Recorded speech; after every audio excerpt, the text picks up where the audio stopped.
నీ కనుచూపులు దేని మీద కేంద్రీకరించావు? అత్యంత ప్రమాదకరమైన విషయం.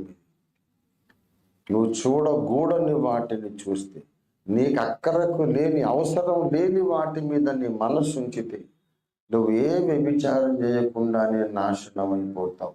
ఏ నరహత్య కానీ జారత్వం కానీ చేయకుండానే నాశనం అయిపోతావు. అవసరం లేని వాటిని మాట్లాడుతూ ఉంటే నువ్వే పాపం చేయకుండానే ఆధ్యాత్మికంగా మొత్తం పతనం అయిపోతావు.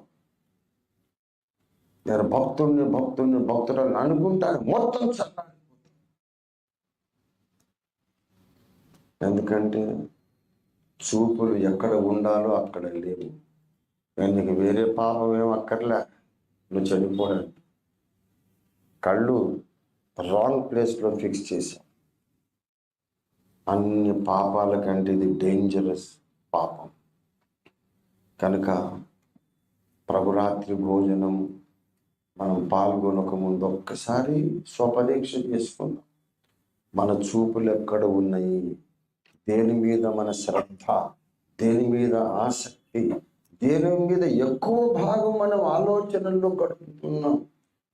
ఇతర మనుషులను గూర్చా, వాళ్ళ బలహీనతలను గూర్చా? నీకు అక్కర్లేని సంగతులు నీకెందుకు? వాళ్ళ హెయిర్ స్టైల్ బాగలేదు, వీడికి ఇంకా డ్రెస్సింగ్ బాగా, అదంతా నీకు అనవసరం. నేనే పట్టించుకో.